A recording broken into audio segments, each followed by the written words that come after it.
Salut Julien, comment ça va? Yeah, salut Seb, en forme toi? Ah oui, ça va bien.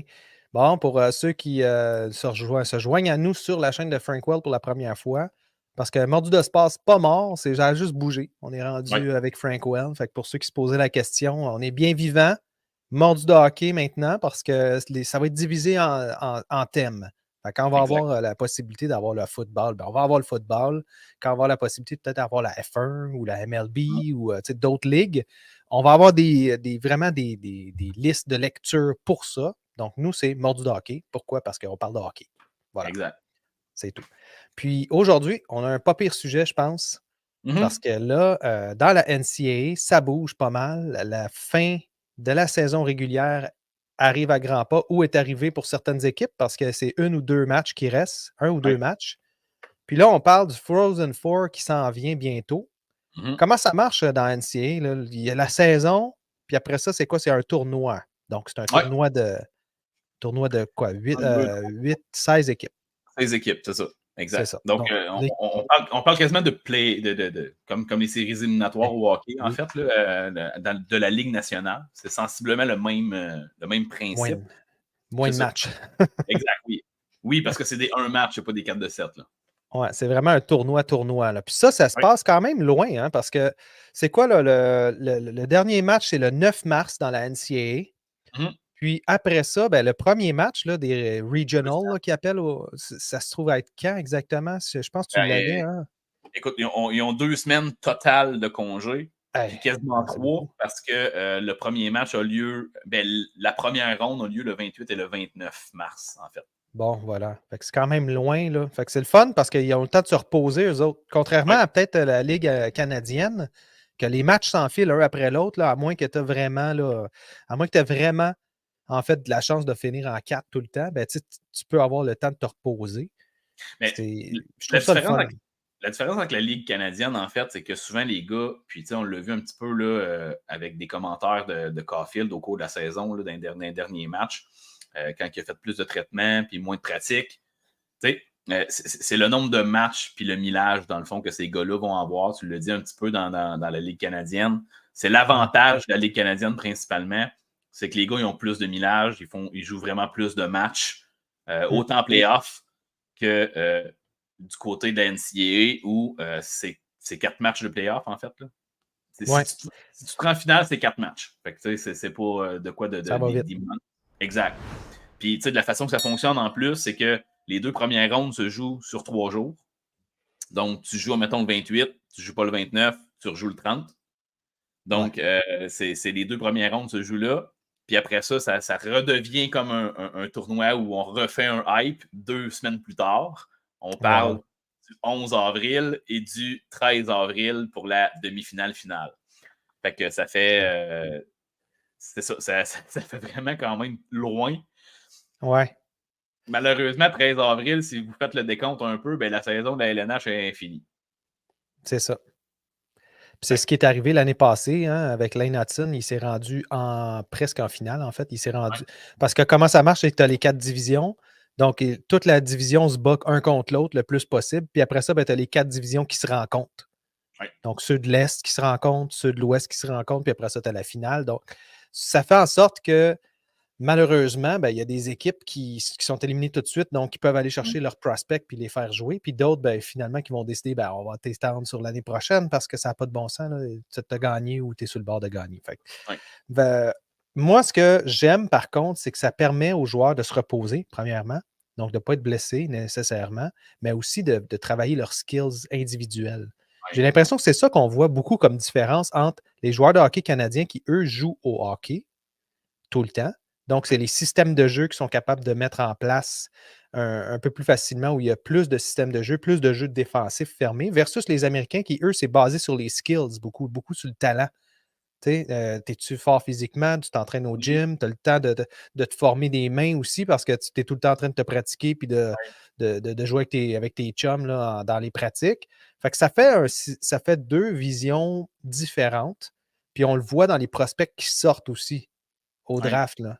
Souvent, ceux Puis, qui sont les plus talentueux, entre parenthèses, c'est souvent les gars qui sont américains. On parle en général, là, pas le top 1-2. Là. Souvent, là, c'est des Canadiens, là, mais en règle générale, c'est ça, là, tu sais, Iserman, c'est un gars qui est ultra talentueux. Logan Cooley. Tu fais un drôle de parallèle, dans le fond, là, où moi, ça m'amène à voir là, que littéralement, on a une vision moderne du hockey pour du développement du hockey, en fait, pour ce qui est des États-Unis. Puis on a une vision plutôt archaïque au Canada où on met l'emphase sur la répétition, dans le fond. Système de jeu, répétition. Exact. On veut jouer le plus possible de matchs, puis c'est en jouant, même pas système de jeu, là, répétition. Seulement répétition. On joue trop de games, pas le temps de se reposer. Dans le junior, ils jouent des 4 matchs en 5 jours pour éviter le voyagement, donc, c'est comprenable, là. On veut éviter le voyagement puis leur permettre de pouvoir avoir du repos après. Mais étudier aussi. Oui, c'est ça. Il y a un paquet de... Mais vraiment, tu sais, moi, pour être un coach dans la vie, dans d'autres jeux ou dans d'autres situations, là, tu sais, beaucoup de répétitions, ça veut aussi dire beaucoup de répétitions de mes erreurs. Beaucoup de répétitions de mes faux plis.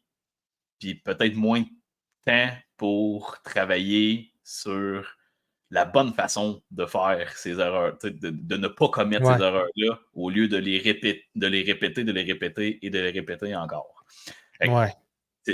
Écoute, c'est des visions qui semblent s'opposer un petit peu. Là.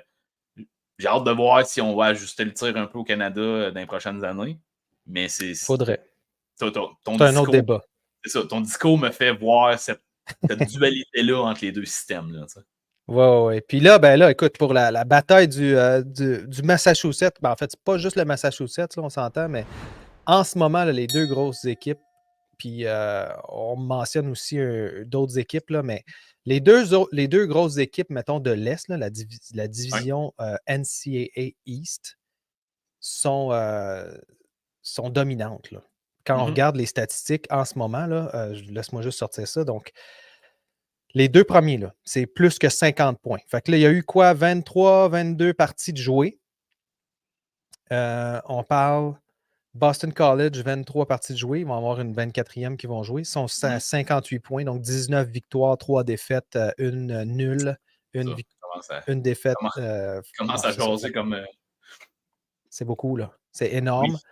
Puis après ça, on regarde Boston University, qui, eux, sont à 22 matchs, donc il leur reste 2 matchs à jouer, et ils sont à 51 points. Ils ne pourront pas rattraper Boston College. Fait que si vous avez vu dans les médias, en quelque part sur le web, que Boston College sont champions de leur division, ben c'est parce qu'ils ne peuvent pas se faire rattraper par Boston University. Fait que c'est Boston College qui a gagné leur division, qui ont clinché la division, mais il y a 4 équipes qui vont se faire ramasser. Puis en ce moment, la course aux 3 puis aux 4 est un petit peu plus serrée. Il y a 3 équipes qui pourraient potentiellement prendre cette position-là. Le Maine, le Massachusetts, donc l'Université de Massachusetts, et Providence. Après ça, c'est un peu difficile là, parce qu'on parle de New Hampshire, Northeastern, Yukon, Vermont, Merrimack, puis UMass. Eux autres sont tous éliminés. C'est virtuellement impossible de rattraper ces équipes-là pour le nombre de matchs restants. Donc, quand on regarde dans la NCAA, Boston College, Boston University, ben, la première chose qui nous vient en tête, là, c'est la guerre entre Jacob Fowler et Lane Hudson pour le Canadien. Puis c'est de ça qu'on vous parle aujourd'hui. Là. C'est quand même incroyable ce que Jacob Fowler fait dans son équipe, considérant que on appelle ça un freshman aux États-Unis. Donc, un freshman, c'est une première année pour lui. Là. C'est le premier dans la ligue en termes de freshman. Surtout en termes de gardien de but aussi. Là. C'est très rare que les freshmen on le filet dès la première année. Donc, c'est comme 2 accomplissements en un, si tu veux, là, pour lui cette année. C'est vraiment impressionnant pour lui. Écoute, je ne sais pas à quel point, justement, l'équipe qu'il y a devant lui fait une grosse différence dans ses statistiques, dans le fond, et dans son succès. Sauf que force est d'admettre quand même là, que Fowler joue de l'excellent hockey depuis le début de l'année. Écoute, je comprends, mettons, les victoires, ça n'a pas nécessairement un impact seulement à cause de lui. Oui, il peut avoir volé des matchs, mais quand on regarde le SV c'est save percentage, là, donc le pourcentage d'arrêt versus le nombre de tirs, il est à 925. 925, c'est incroyable. Là. Quand on regarde pour un gars qui vient d'arriver dans la ligue, habituellement, c'est pas ça. Ça va tourner autour de 900. Puis c'est pour ça que justement, il ne se ramasse pas avec le filet. Mais lui, il a le filet. Ils lui font confiance. Il y a autour de 2 buts par match qui sont comptés quand il est devant le filet. Il a fait 20 parties sur les 22, 23 là, parties de fête. Donc, c'est lui là, qui ont donné le filet à 100%. Ça va très bien. Écoute, il est bien entouré, là, tu vas me dire. Hein? Il va avoir. Si on regarde l'équipe Boston College, d'après moi, c'est l'équipe favorite pour gagner le Frozen Four. Puis là, on parle. Laisse-moi 2 petites secondes. Là. On parle de gros noms là, quand même. On parle de Will Smith, Ryan Leonard, évidemment, c'est la ligne. Là. Ryan Leonard et évidemment celui qui a le plus de points en ce moment, Gabe Perreault. C'est une machine à faire des points, ce gars-là, Gabe Perreault. Là. C'est incroyable. On a passé par-dessus ça, la gang, pour aller chercher Ryan Backer. Fait qu'il est mieux d'être fort. Ouais, c'est pas tout seul, là. Il y a beaucoup d'équipes qui ont passé par-dessus. Il y a plein d'autres équipes qui ont passé à côté, là, par exemple. Oui. J'exagère peut-être un petit peu, là, mais mon point est le suivant, c'est Ryan Backer, il est mieux d'être fort parce que cette ligne-là, en ce moment, démontre pourquoi ils ont été repêchés, toute la gang, un après l'autre ou presque. Là. Will Smith est... Oui, vas-y. Je suis d'accord avec toi, Seth, mais encore là, c'est le débat de, tu sais, ils jouent tous ensemble.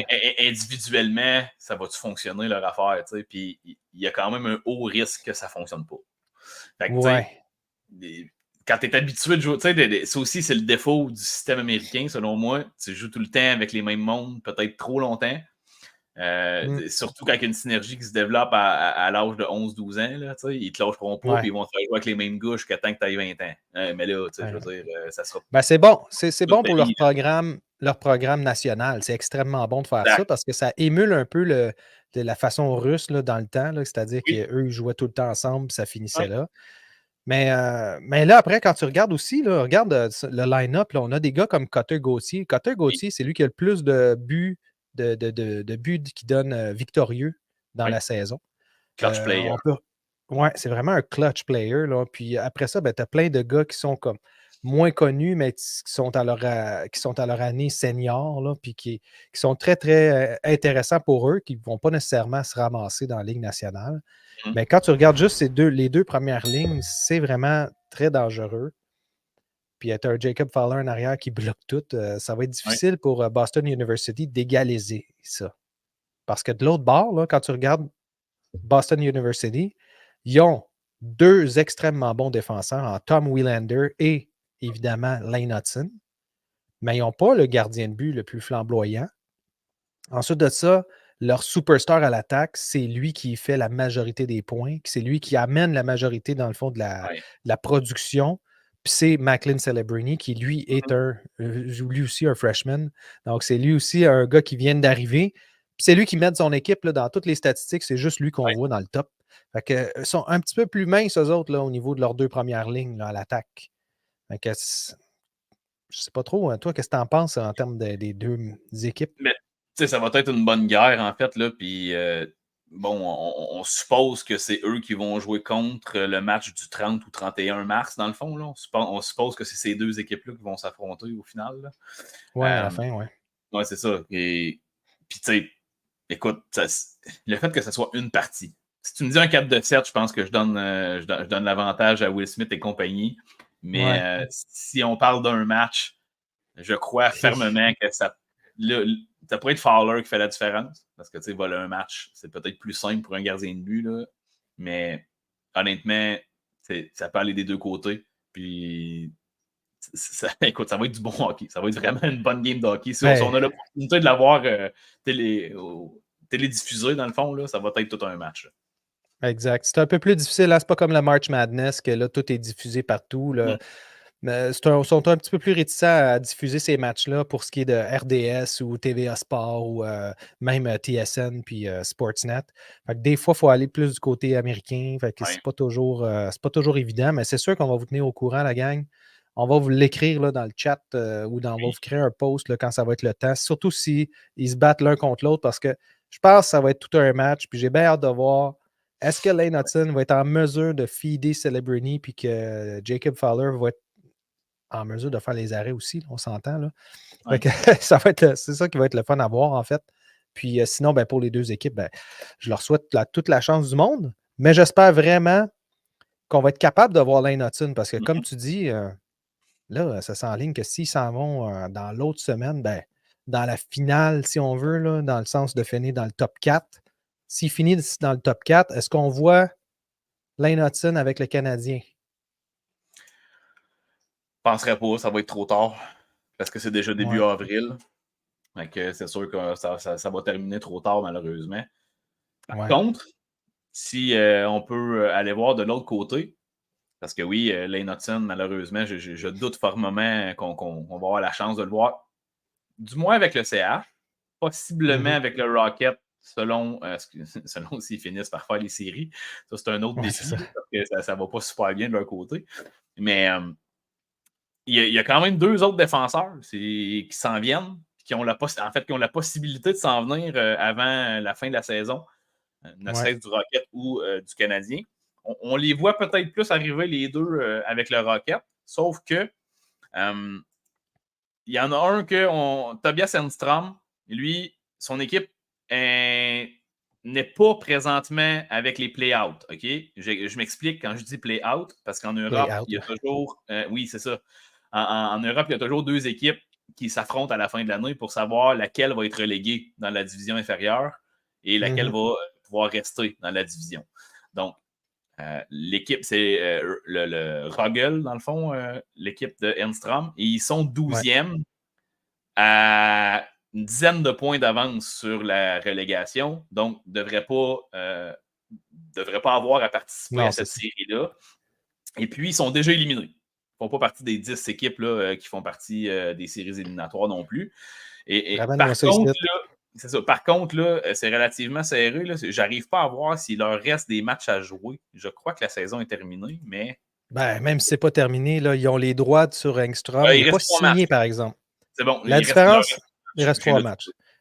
Écoute, on va en parler dans le prochain vidéo, par exemple, là, mais la différence, c'est que Reinbacker, il est déjà signé, Engstrom, il ne l'est pas. Donc, il faut y faire une place au niveau de la Ligue américaine, à tout le moins. Donc, il n'est pas obligé de signer un contrat. Oui, c'est ça. Ben, il faut qu'il signe En fait, non, une recrue, je pense qu'il faut que ça signe un contrat officiellement sur les deux volets. Dans le sens, c'est un contrat de recrue. Fait qu'il faut que tu aies une place. Fait que là, c'est là. Oui, exact. Fait qu'on va en parler là, dans le prochain vidéo.